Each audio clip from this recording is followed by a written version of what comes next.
Hace un año, el mundo conmemoró 100 años de un suceso particularmente importante, que fue la Revolución Rusa de 1917. No es la única revolución del siglo XX. En México tuvimos una importante revolución, en China, en Alemania una revolución derribó al imperio prusiano. En Austro-Hungría el imperio de los Habsburgo fue derribado por otra revolución. Sin embargo, la Revolución Rusa de 1917 es especial y es recordada como un suceso clave en la historia del siglo XX, porque no solo derribó una monarquía en el mes de febrero de 1917, sino que la sustituyó por única vez en la historia, por primera vez en la historia, por un régimen totalmente distinto, por un entendimiento distinto de la democracia. En nuestro entendimiento actual en México de la democracia, pues todos podemos elegir a nuestros gobernantes cada 6 años, cada 3 años a nuestros representantes, vamos, votamos y luego ya desaparecemos. En Rusia, la forma de democracia que se instauró fue la llamada democracia de los soviets o de los consejos de trabajadores. Esto significaba que los trabajadores estaban organizados en sus talleres, en sus fábricas, en sus lugares de trabajo, y seguían organizados a lo largo del periodo, y podían elegir representantes que ellos mismos revocaban cuando querían, representantes de su propio seno que no ganaban más que un obrero común, y que tenían absolutamente todo el poder del Estado. Era una democracia, pues, de los trabajadores, distinta de la democracia actual, en la que, si bien el voto de cada uno de nosotros vale lo mismo, en realidad, quien tiene la posibilidad de financiar un partido, por ejemplo, tiene mucha más posibilidad de incidir en la política que alguien que no lo hace, ¿no? ¿Ustedes saben cuál fue el primer país que concedió la igualdad formal a las mujeres? Bueno, en realidad el primer país que concedió la igualdad formal a las mujeres fue Suecia, pero en 1905, esto fue en 1915 creo, en 1905, 10 años antes, la primera vez que las mujeres tuvieron igualdad formal y capacidad de elegir y ser elegidas fue cuando el Soviet o el Consejo de Obreros de San Petersburgo se convirtió en un intento fallido de revolución en 1905 en el órgano del poder. 1905, la primera vez que las mujeres tienen igualdad plena para elegir y ser elegidas. Esto en un país donde ni siquiera el jefe de Estado era elegido por nadie, por hombres, ni por mujeres, ni por nadie. Era el régimen absolutista de los zares, como ustedes saben. En México, ¿cuándo fue que la mujer tuvo igualdad igualdad ciudadana para elegir y ser elegida? ¿Quién sabe? 56.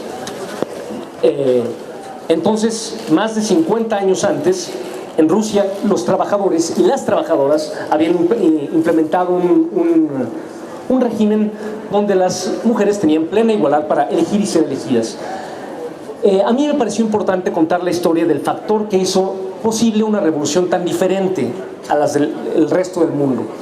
Este factor fue el partido bolchevique, que fue un partido único en la historia de la humanidad en poder dirigir una revolución de tal radicalismo que modificó la vida de la gente hasta tan hondo nivel, ¿no? No se trató, pues, de un cambio de gobierno, o sea, está el zar y lo quitamos y ponemos otro señor, sino de un cambio que aspiraba a transformar la vida misma de la gente de la manera más radical que ninguna otra revolución en la historia de la humanidad ha hecho.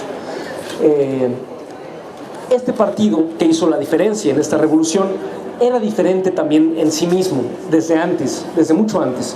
Y me pareció que una manera interesante de contar qué tenía de especial este partido era reunir las biografías, un breve esbozo biográfico de unas 30 de sus militantes mujeres más destacadas, ¿no? La Revolución Mexicana, como saben, las mujeres tuvieron un papel muy destacado. Sin embargo, ese papel fue sistemáticamente invisibilizado, echado para abajo. Ninguna generala participó en la Convención Revolucionaria de 1914, ni una sola mujer participó en la redacción de la Constitución Mexicana de 1917. En contraste, este partido, el partido bolchevique, tuvo una secretaria general, o sea, el puesto organizativo más alto, desde casi su origen. Tuvo muchos miembros de su comité de dirección más alto, de su comité central, como le llamaban ellos. Cuando en 1917 tomaron el poder, primero hubo una rebelión obrera en el mes de marzo, estuvo detonada precisamente el Día Mundial de la Mujer, el 8 de marzo de 1917. En Rusia había un régimen tipo medieval que incluso tenía un calendario diferente del resto del mundo. Un calendario enraizado en la Edad Media con 13 días de diferencia. Por eso la revolución que inició el 8 de marzo de 1917 se conoce como la Revolución de Febrero, porque correspondía con ese mes en el viejo calendario ruso. Esa revolución fue iniciada por mujeres obreras, muchas de ellas del partido bolchevique, ¿no? Cuando la revolución finalmente triunfó, la primera mujer en entrar a un gobierno en la historia de la humanidad, en un gobierno moderno elegido, fue Alejandra Kollontai, que ocupó ellos no querían ser llamados ministros, les chocaba esas palabras, ¿no? Entonces quisieron darle a sus ministros, entre comillas, el nombre de comisarios del pueblo. Y el Consejo de Comisarios del Pueblo incluyó por primera vez en la historia a una mujer, Alejandra Kollontai, que era comisaria del pueblo del bienestar social. Poco después de que en Rusia tomaran el poder, en Ucrania, los bolcheviques concedieron la libertad a los demás países que formaban parte del imperio zarista, que no era solo Rusia. Otro país muy grande era Ucrania, que se le fue concedida inmediatamente su libertad, su plena autodeterminación. En Ucrania, el Consejo de Comisarios del Pueblo, que también tomó el poder, eligió como presidente a Eugenia Bosch. O sea, no solo en 1917 no solo se le concedió la igualdad formal a la mujer, sino que una mujer ocupó la presidencia de un gobierno de todo un país, Ucrania, siendo Eugenia Bosch quien lo hizo, ¿no? Poco después instituyeron un organismo para que la igualdad no se quedara en la mera igualdad ante la ley, llamado el Genodel, que era la Comisión de Trabajo entre las Mujeres Obreras y Campesinas. Esta comisión lo que buscaba era predicar tanto con la propaganda como con el ejemplo, como con hechos, la visión que tenían los comunistas rusos de la emancipación de la mujer. Ellos no creían que bastaba combatir ideas del machismo, sino que tenían que cambiar la realidad misma. ¿Qué quiere decir esto? Ellos creían que la opresión de la mujer tenía que ver, por ejemplo, con que alguien en la casa tiene que cuidar a los niños, alguien tiene que lavar los platos, alguien, etcétera, tiene que cuidar a los ancianos. Y las mujeres socialmente les toca. Entonces, ¿cuál es la solución a esto? No basta hacer propaganda, decir, compañeros, sean igualitarios al interior de su hogar. Eso para los bolcheviques no era suficiente.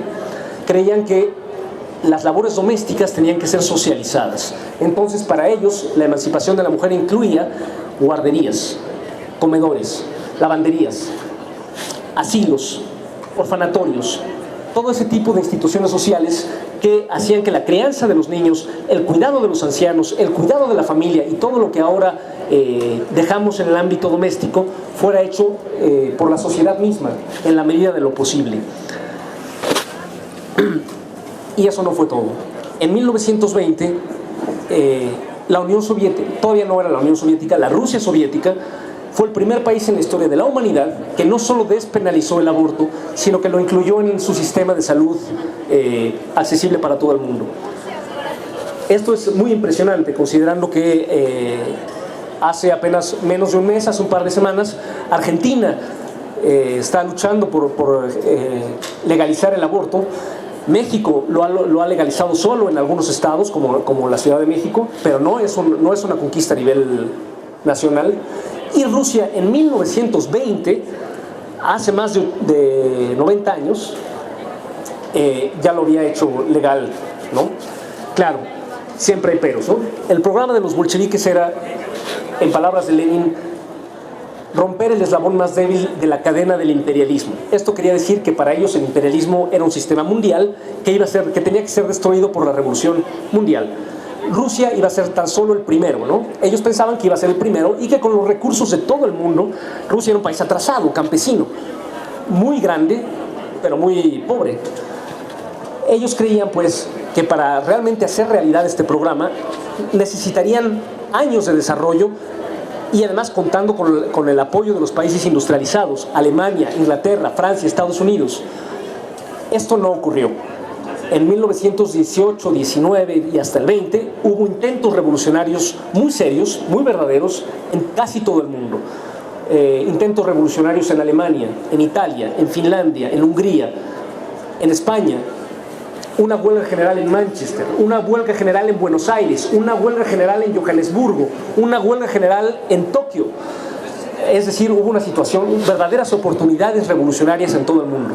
Sin embargo, en ningún país del mundo existía un partido como el partido bolchevique que pudiera aprovechar estas oportunidades revolucionarias y en ningún lugar los trabajadores tomaron el poder como habían hecho en Rusia. Esto significó postergar el programa bolchevique en general de libertad humana, incluida la libertad de la mujer, ¿no? Ellos mismos decían con una honestidad que ahora a mí me parece, si leemos los documentos de esa época, a mí me parece algo que ningún político actual haría. Decir, compañeros, estamos de la chingada, estamos muy mal, estamos muy lejos de obtener lo que nos proponemos. No tenemos suficiente, ni remotamente los recursos para hacer la cantidad de guarderías que necesitamos, de escuelas, de lavanderías, de comedores, de dar aborto, de dar sistema de salud en general. Tenemos simplemente que administrar lo poco que tenemos lo más igualitariamente que podamos. Pero con el tiempo, al no darse la revolución en el resto del mundo, la tendencia quizá humana es empezar a convertir la necesidad en virtud. Y lo que empezó siendo por desgracia estamos muy mal, terminó siendo esto que ven es el socialismo. Este que ven es el paraíso en la tierra. Y esto sobre todo se encarnó en la figura de Stalin, que empezó a promulgar la idea de que ya se había alcanzado lo que los bolcheviques calculaban que sería un sistema mundial, el socialismo. Y Stalin en 1924 dijo que era posible y en 1936 dijo que ya era un hecho el socialismo en un solo país. En realidad lo que estaba diciendo no es que ya hubiera libertad plena en Rusia. Lo que estaba diciendo es que esa libertad limitada que había era ya lo máximo que se podía conseguir. Además sucede otra cosa, cada vez que hay una brecha entre el discurso y la realidad, la gente empieza a cuestionar. Y cuando la gente empieza a cuestionar y no hay manera de tapar las mentiras evidentes, la única solución es la violencia, o sea, la fuerza. Y correspondientemente al ensanchamiento de la brecha entre el discurso y la realidad, vino la purga de todos los disidentes. No me refiero a los disidentes de la antigua nobleza, de la antigua burguesía, sino del propio partido bolchevique. Precisamente la gente que había sido formada con la idea de que el socialismo era un sistema internacional de libertad superior a la mayor libertad que el capitalismo pudiera ofrecer. Esta gente obviamente iba a empezar a decir, oigan, todavía no tenemos eso aquí. Así que fue sistemáticamente silenciada primero, después encarcelada y finalmente exterminada. Algo que descubrí en la compilación de la historia de estas mujeres, de estas 30 y tantas mujeres, es lo que significa el exterminio, concretamente de una generación de militantes. Solo 3 o 4 de las mujeres que aparecen en las biografías fueron finalmente ejecutadas por el estalinismo. Dirá uno, pues si son 30 y tantas, 3 o 4 no es tanto. Sí, pero estudiando sus biografías me di cuenta de que todas, sin excepción, las que sobrevivieron a las purgas, muchas murieron en los años 20 porque había condiciones muy duras en la Rusia revolucionaria, de pobreza, de guerra, que la propia élite gobernante compartía. Entonces muchas mujeres y hombres del partido bolchevique murieron de enfermedades como cólera, tifoidea, etcétera, relacionadas tradicionalmente con la pobreza, pero en este caso el partido gobernante compartía esas condiciones, entonces pues fue diezmado por estas enfermedades. Pero de las que sobrevivieron a las purgas estalinistas, todas sin excepción perdieron parejas, exparejas, hermanos y compañeros que habían militado con ellas íntimamente a lo largo de toda su vida, ¿no?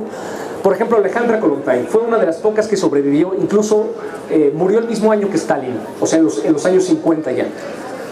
Bien, sobrevivió, no se puede quejar, uno pensaría, pero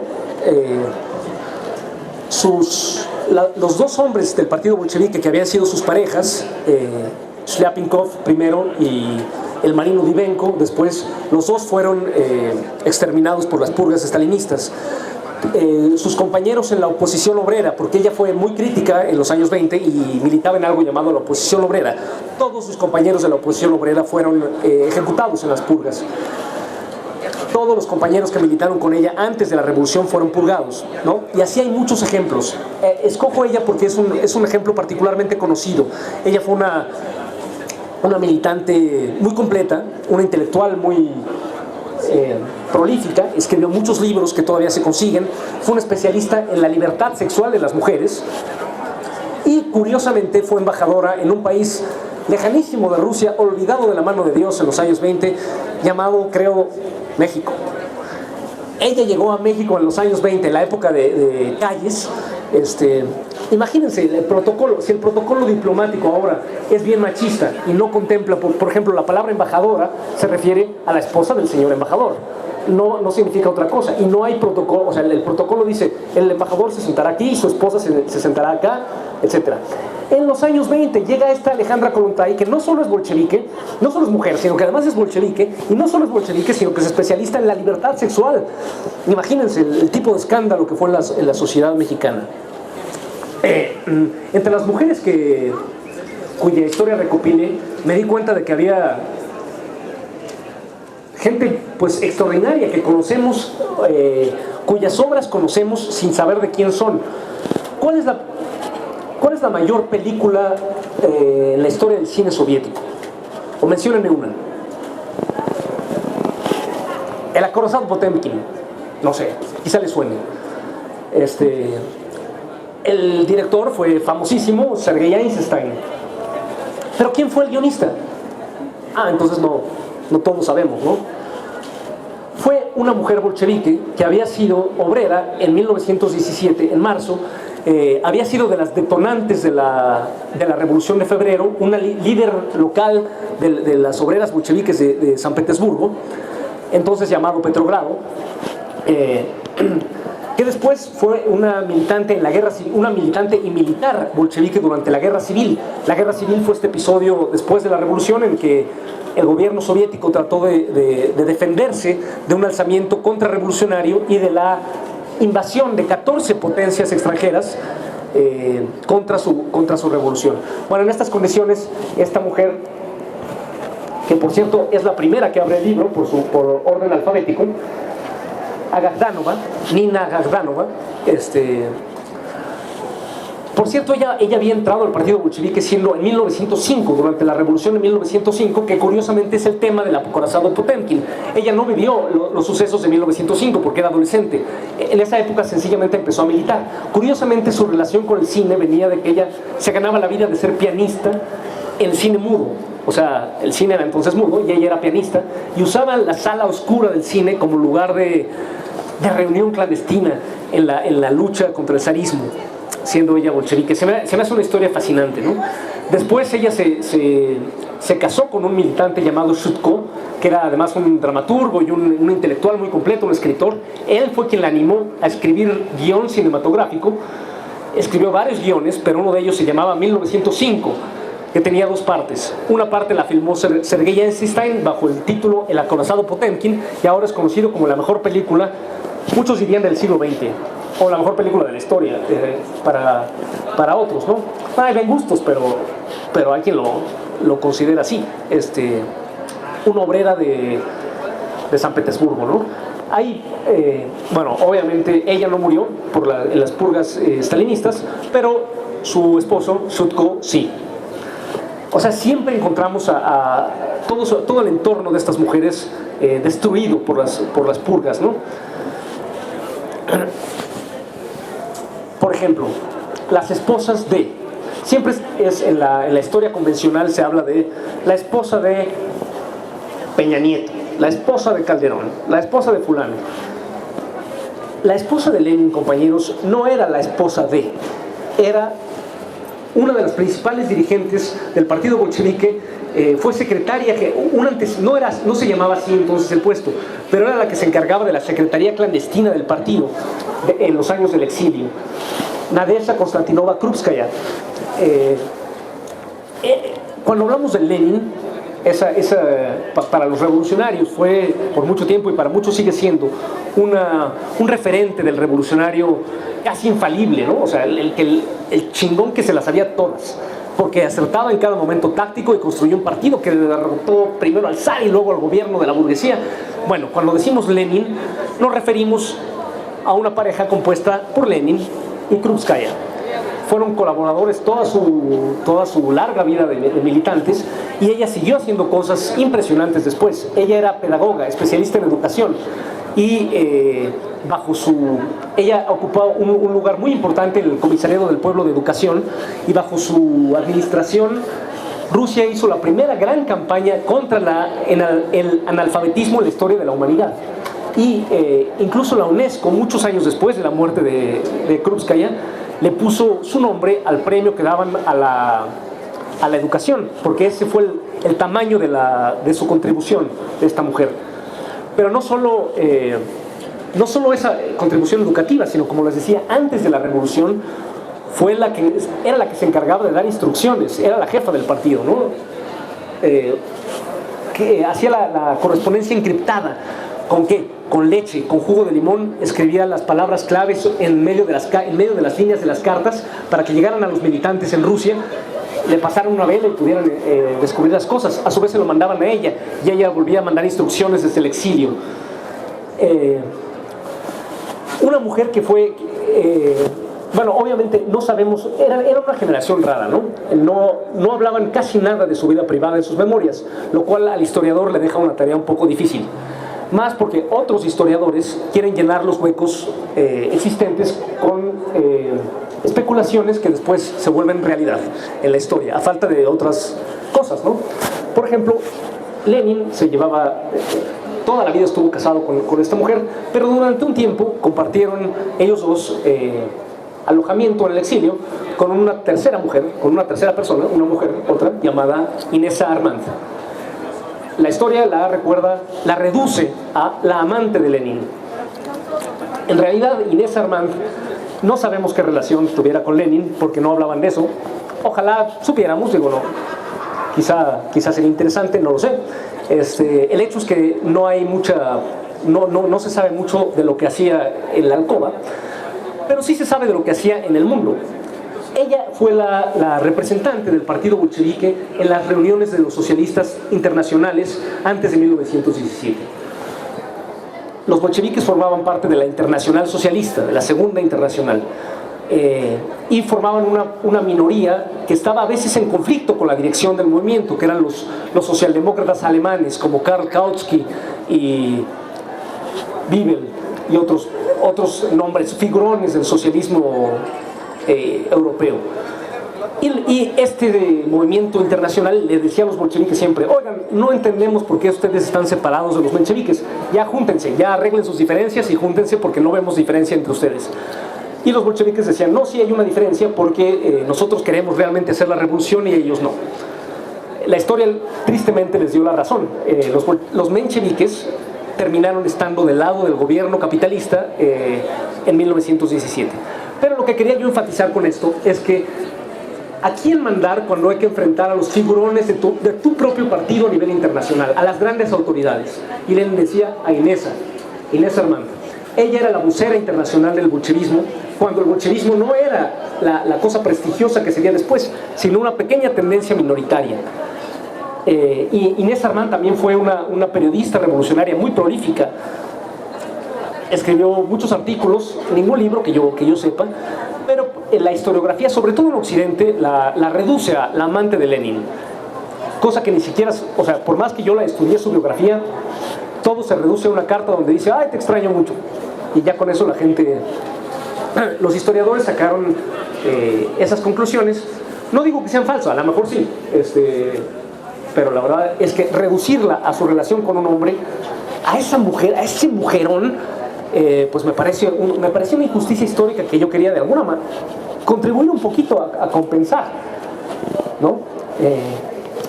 Elena Stasova, otra que se encargaba, así como Krupskaya escribía la correspondencia clandestina en el exilio, ella era una militante clandestina en Rusia que recibía la correspondencia y daba instrucciones, era organizadora, ¿no? Ella sí fue secretaria general del partido bolchevique en el poder. Después de la revolución recuperó el cargo de secretaria general del partido. Este sería el cargo como el que después José Stalin convertiría en el de prácticamente de dictador. Así de importante era el cargo, ¿no?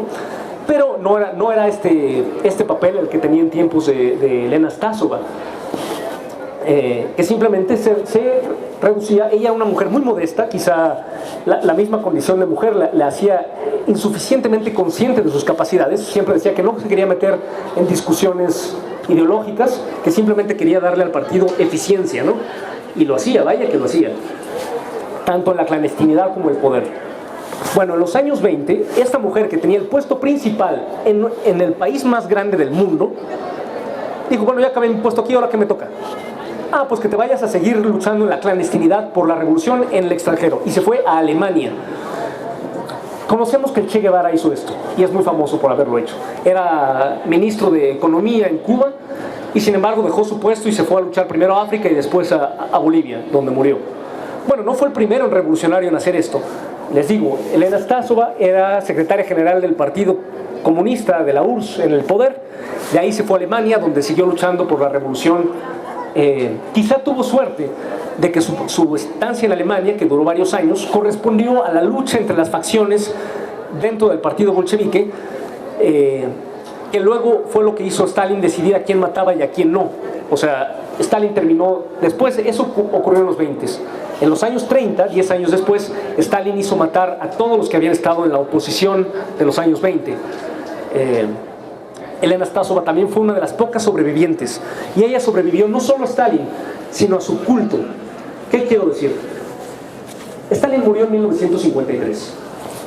En 1956, 3 años después, su sucesor, Nikita Khrushchev, que había sido formado bajo el stalinismo, que había sido beneficiario de todas las chingaderas, por decirlo así, no pudo sostener más, al menos las peores de las mentiras, y en el famoso 20 Congreso del Partido Comunista de la Unión Soviética informó al partido y después al mundo de los crímenes de Stalin.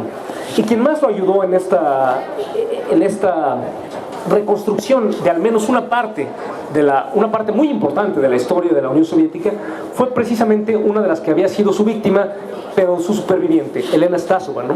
Ella, siendo muy viejita, había estado presa en los años 40 en la Unión Soviética, ¿no? Después de haber sido... Ella estaba en el Comité Central de 1917, o sea, del momento de la revolución. Una cosa más prestigiosa no cabía imaginar. Y sin embargo, Stalin la metió presa en los años 40, ¿no? Sobrevivió, como digo, sobrevivió Stalin. Después del 20 Congreso ayudó a reconstruir la historia del partido, ¿no? Bastante impresionante su biografía.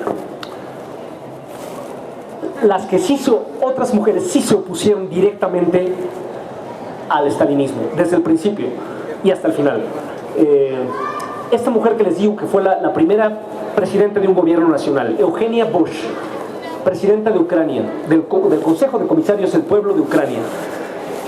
Ella fue después, durante la Guerra Civil, ella no se interesó en las cuestiones de la mujer específicamente como otras, sino que ella directamente fue general. No fue generala propiamente, fue comisaria en la Guerra Civil en muchos frentes y ganó una reputación como una líder militar extraordinaria comunista.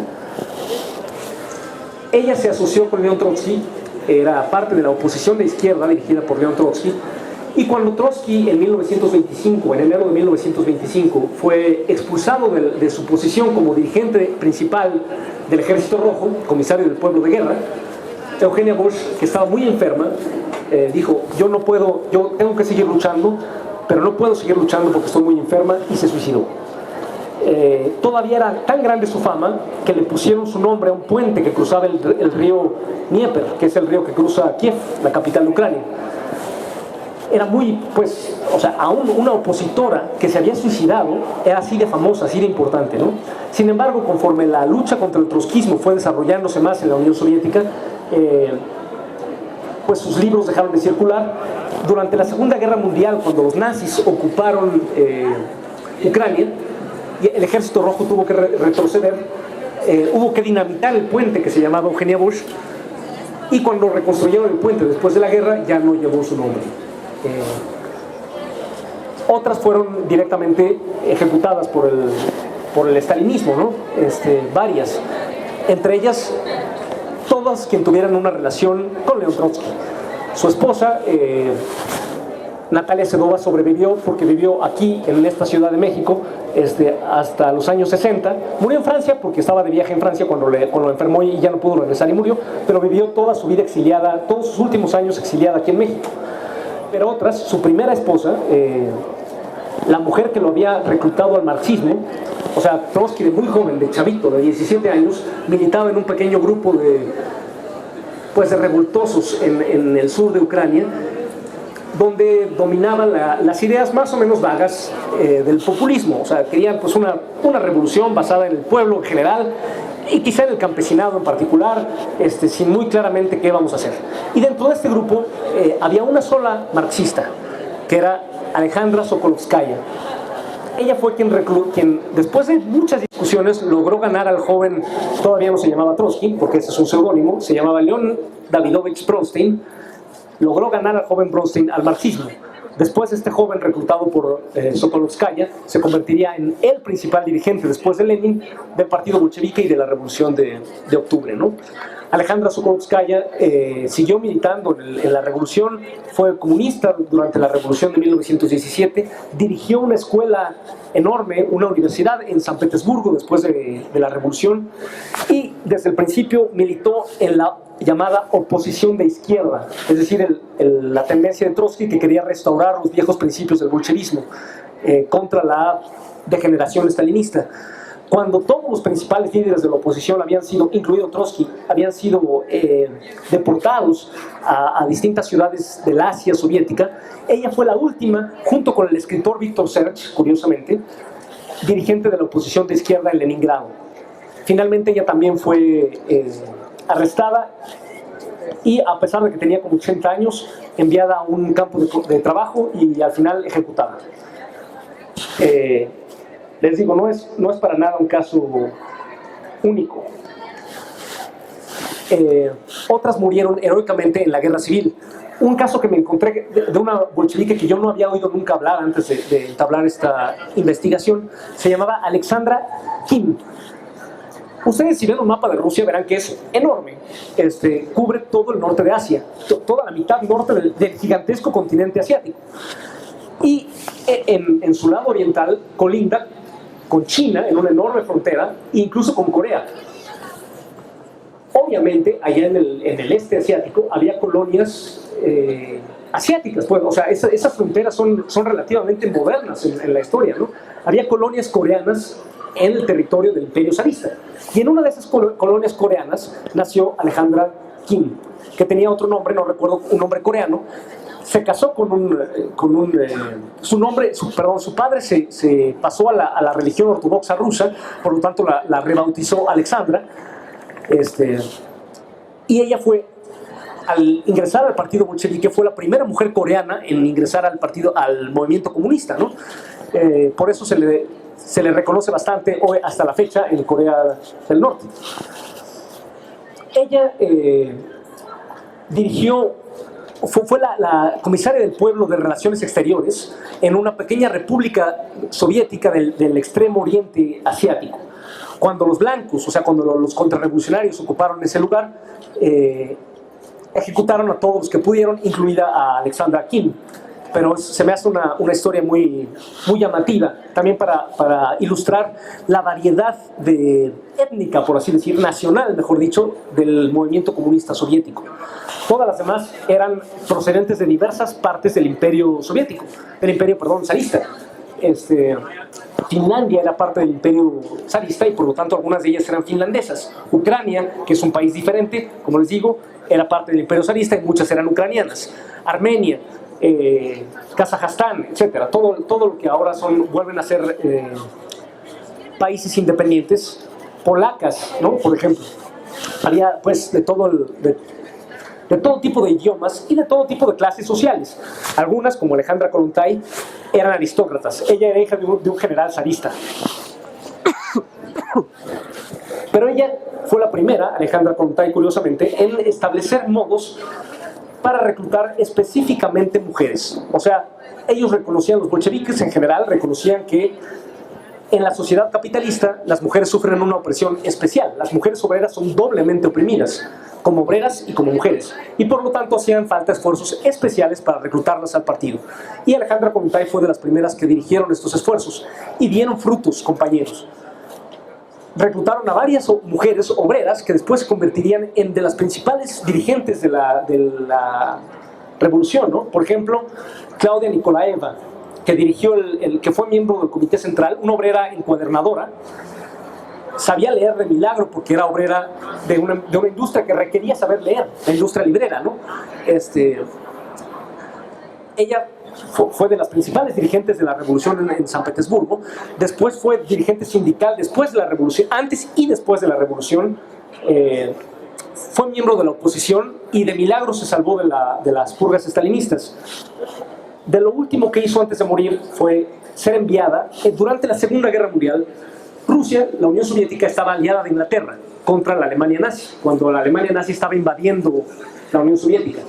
Y entonces ella formó parte de una delegación de líderes sindicales soviéticos que fueron a Inglaterra a hablarle a los obreros ingleses para fomentar la alianza y llamarlos a apoyar el esfuerzo bélico antifascista, antinazi. De las últimas historias de su vida fue que cuando regresaba a Rusia, por allá por el norte, por el estrecho de Murmansk, el vapor en el que regresaba fue bombardeado por los nazis. Y a ella le tocó, todavía siendo una ancianita líder sindical, regresar ella había, además, durante la Guerra Civil, había organizado el apoyo médico al Ejército Rojo. Entonces tenía cierta experiencia como de enfermería. Y cuando los alemanes bombardearon el vapor en el que regresaba, a ella le tocó cuidar a los heridos del barco. Regresó viva a la Unión Soviética y murió poco después. Pero es una vida que abarca, pues, desde de la lucha contra el zarismo, la revolución fallida de 1905, la primera fase de la revolución de 1917, la lucha contra Kerensky, el triunfo en octubre de 1917, la guerra civil, los años 20, y termina en la guerra contra los nazis en los años 40, ¿no? Una vida que abarca toda la historia de Rusia de esa época. Pues quisiera preguntarles si ustedes tienen algún comentario o pregunta antes de seguir choreando. Les vamos a regalar el libro a todos. Por cierto, nada más quería comentar que todas las mujeres no tenemos capacidad de hacer un libro ilustrado, de poner fotos de buena calidad dentro, pero todas las mujeres que aparecen en el libro, excepto una, son las que aparecen en la portada en orden de aparición, ¿no? Para que las ubiquen ustedes, excepto una, cuya foto no encontré, porque es la más joven de todas, la que nació más tarde y también la primera en morir.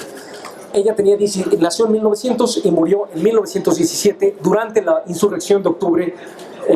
Ella murió en Moscú, luchando por la insurrección contra los Junkers, como se llamaba el ejército de élite que defendía al gobierno de Kerensky, en Moscú en 1917, a los 17 años de edad. La incluí. No fue la única en morir, ni mucho menos. La incluí porque era la dirigente de la Juventud Comunista de Moscú en el momento en que fue muerta, ¿no? Así pues, no sé si alguien tenga alguna pregunta, comentario. Sí, bueno. ¿En todo caso es solamente una revisión bibliográfica de todos los personajes o es un análisis vista desde estos años actuales? Esto que acabas de comentar de libertad sexual, al aborto.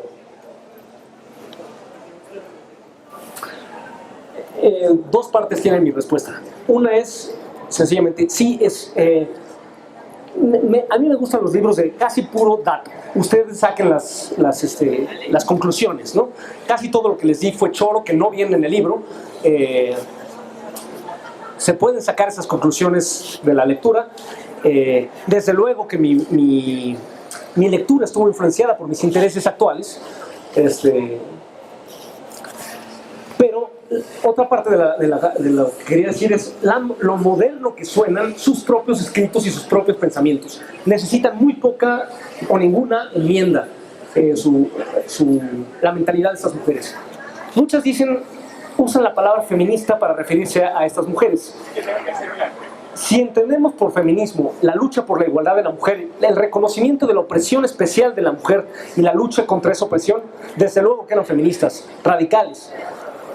Pero eran más sofisticadas quizá que nosotros actualmente y no creían que el feminismo se redujera a eso. Era una estrategia específica que veía la posibilidad de la igualdad de la mujer independientemente del régimen social. O sea, en Rusia sí había una organización feminista, pero era asociada al Partido Liberal, llamado Cadete, que gobernaba en Rusia antes de 1917.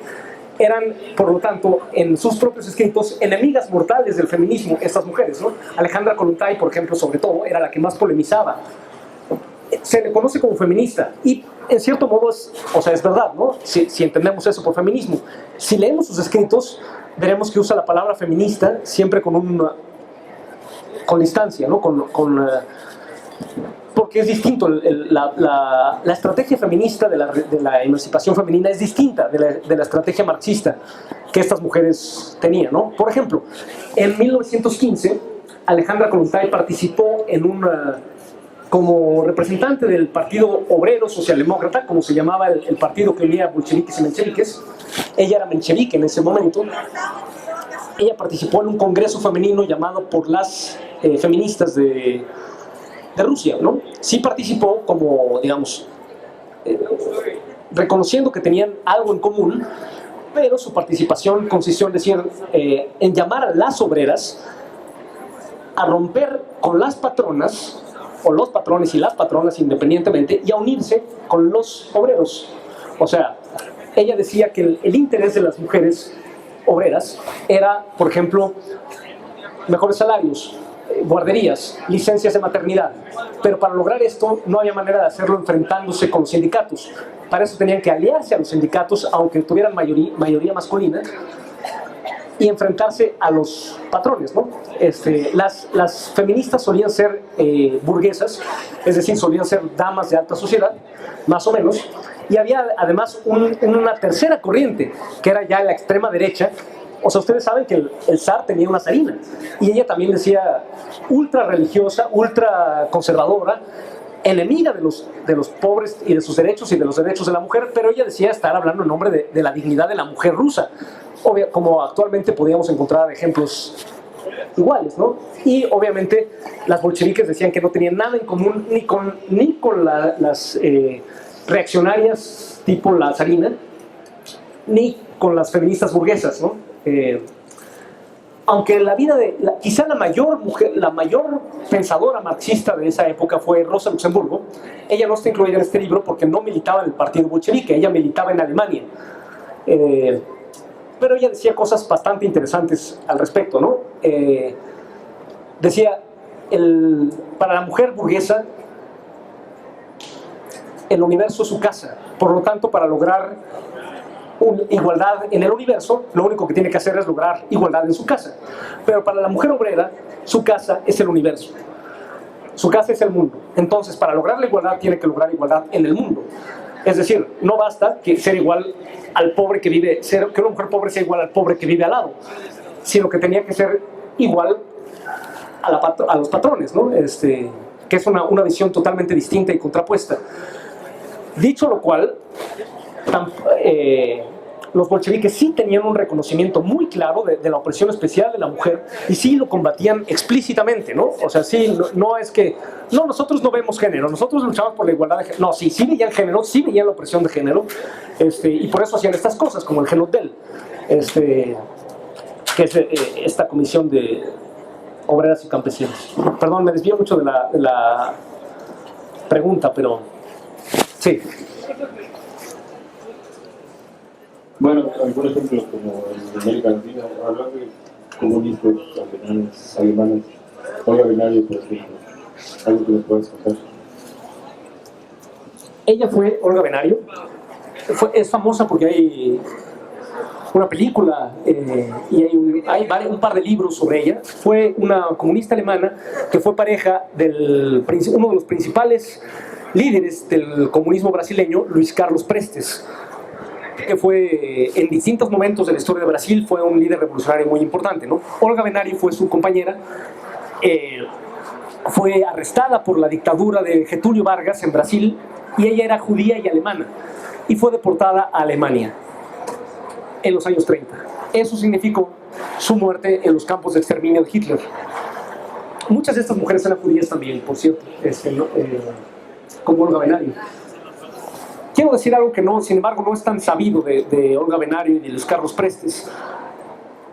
El movimiento stalinista, del que Prestes formaba parte y representaba en Brasil, creía en la acomodación pragmática con tal de defender los intereses exteriores de la Unión Soviética. Entonces eso significaba quedar bien con distintos gobiernos para poder favorecer la relación de la Unión Soviética. Y eso significaba apoyar electoralmente a gente que no tenía nada de revolucionaria. El mismo Getúlio Vargas, que deportó a Olga Benario a Alemania nazi, después de eso recibió el apoyo del Partido Comunista Brasileño de Prestes. Imagínense lo que eso significa. Prestes votó por Getúlio Vargas, el hombre que había deportado a su mujer. Eso es el estalinismo resumido en una anécdota, ¿no?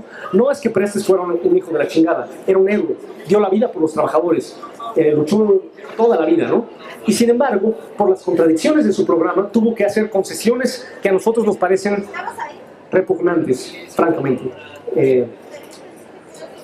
Les vuelvo a preguntar si alguien tiene algo que decir, pero antes de dar el micrófono, quiero decir que hay unas hojitas circulando.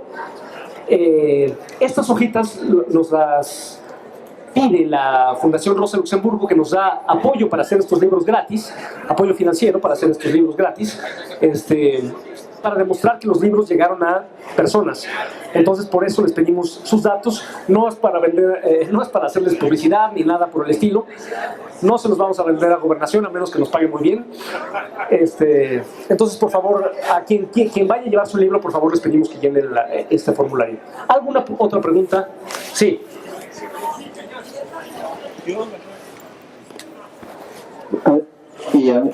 Hola. Hola. A mí me cuesta trabajo cruzar el feminismo como lo entendemos ahora con el estalinismo. Yo creo que es una sociedad de machos. En el Mundial de Fútbol pues, hubo muchos elementos de machismo, ¿no? De los rusos hacia las mujeres en los estadios, o ir a los estadios o ese tipo de cosas. Y además, extrapolando la Revolución Cubana, yo creo que la mujer tenía tanto roles por ejemplo, la canción esta de Emiliana, la cubana, que cumple con la revolución haciendo el café en la mañana para las brigadas. No, ya es un rol de hacer el café. Ese es tu rol y con eso cumples para la revolución cubana. Yo creo que algo parecido está en Rusia y desde luego en México, en la revolución mexicana, ¿no?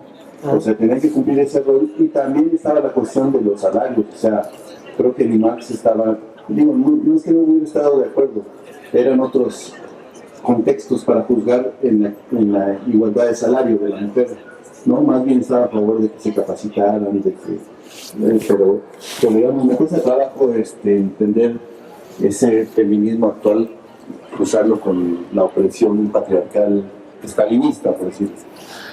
Yo diría que el principal crimen del estalinismo no fue tal o cual asesinato, sino la destrucción de la conciencia del proletariado ruso.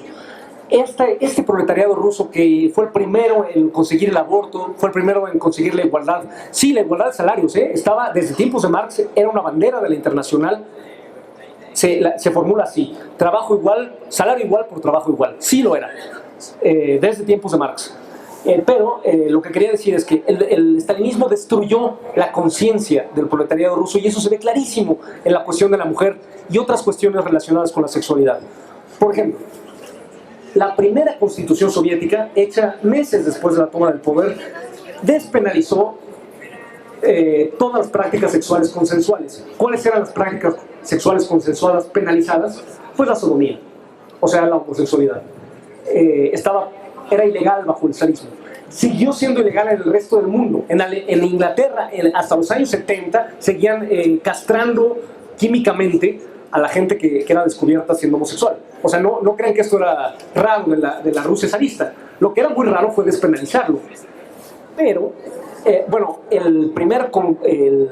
no desde octubre de 1917, pero ya en marzo de 1918, o sea, meses después, quien sustituyó a Trotsky como comisario del pueblo de Relaciones Exteriores, Trotsky pasó a dirigir el comisariado del pueblo de la guerra, fue Chicherin, que era abiertamente homosexual, dirigiendo el puesto de Relaciones Exteriores del Estado, ¿no? Nada menos. Sin embargo, bajo el estalinismo se empezaron a echar para atrás estas conquistas.